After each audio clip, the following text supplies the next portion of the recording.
భగీరథ మహర్షి పట్టుదలతో దివి నుండి భూమికి లోక కళ్యాణం కోసం గంగను తెచ్చిన మహానుభావుడని ఆయన జీవితం అందరికీ స్ఫూర్తిదాయకమని జిల్లా రెవెన్యూ అధికారి వెంకటేశ్వరరావు కొనియాడారు.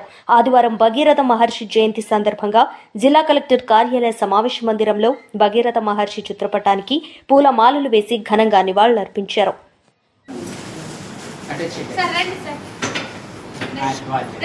Sir 1 minute.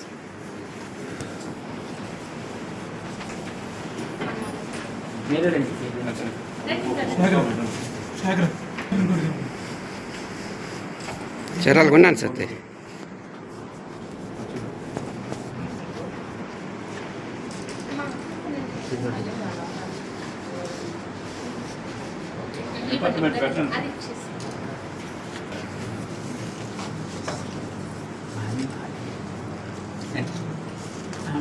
మేడం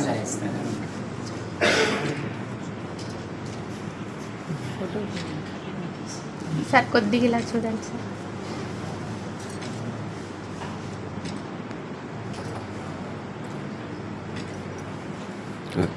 వేయండి.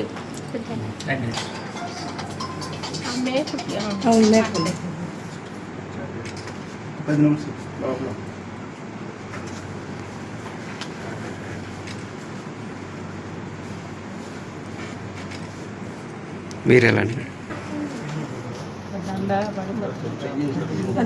మేకలు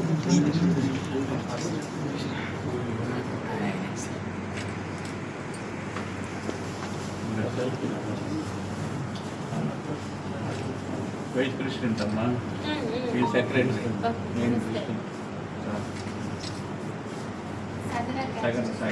రామగారు అలా చూడండి.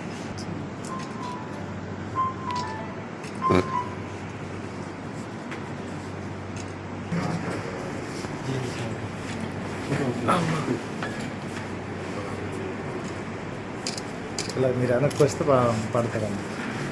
మీరు ఇంక వెనక్కి రావాలి.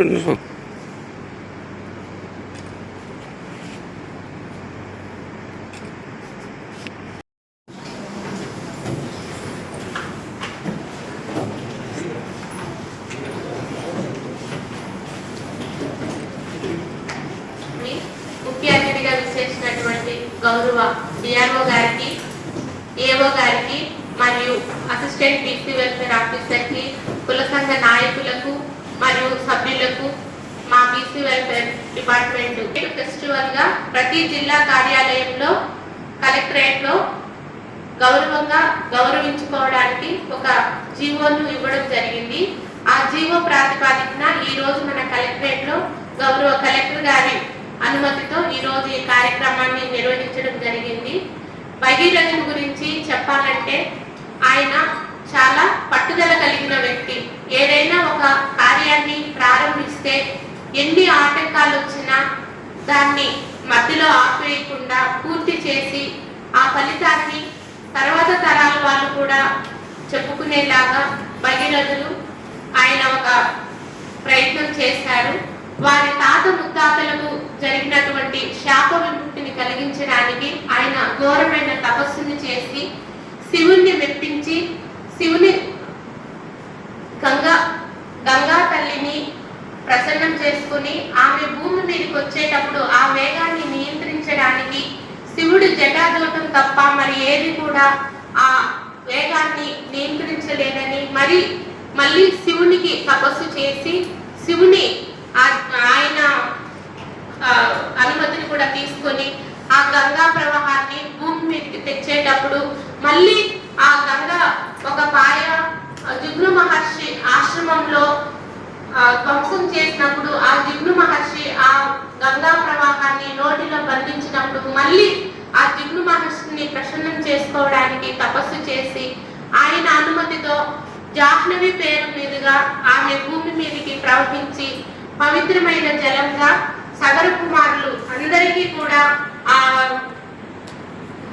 బూడిద కుప్పల్ని స్పృశించి వారందరికీ కూడా సద్గతుల్ని స్వర్గ ప్రాప్తిని కల్పించింది. ఇవన్నీ చేయడానికి ఆయన కొన్ని వందల సంవత్సరాలు తపస్సు చేయడము, అందరినీ ప్రసన్నం చేసుకుని వారి పూర్వీకులందరికీ కూడా మంచి సద్గతిని కల్పించి పట్టుదలకు మారుపేరుగా ఏ పనిని ప్రారంభించినా మధ్యలో వదలకూడదనే ఒక మంచి సందేశాన్ని మన సమాజానికి సగర సంఘం ఆ పూర్వీకులు వాళ్ళందరూ కూడా దానికి పట్టుదలకు నిదర్శనం.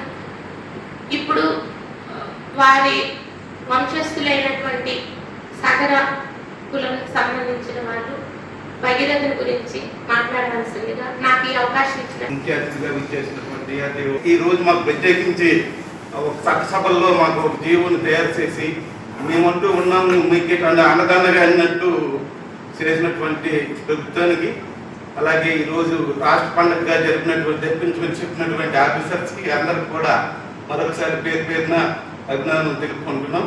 ముఖ్యంగా ఏంటంటే భగీరథ అన్నది మేడం గారు అన్నట్టు ఆ రోజు గంగా జలాన్ని కిందకి తెచ్చినటువంటి ఎంతో కృషి చేసి కిందకి తెచ్చి ఈ రోజు ఈ ఆనందాన్ని మాకు కల్పించినటువంటి ఈ భగీరథునికి మా పాదాభివందనం తెలుపుకుంటూ సెలవు తెలియజేసుకుంటున్నాను. ఎందుకంటే మనం ఈ భూమి మీద ఈ విధంగా ఉన్నామంటే దీనికి అంత పురాణ కథలు ఉన్నాయి. ఆ పురాణ కథలన్నీ కూడా వాస్తవాలు అనేసి మనకు తెలుసు.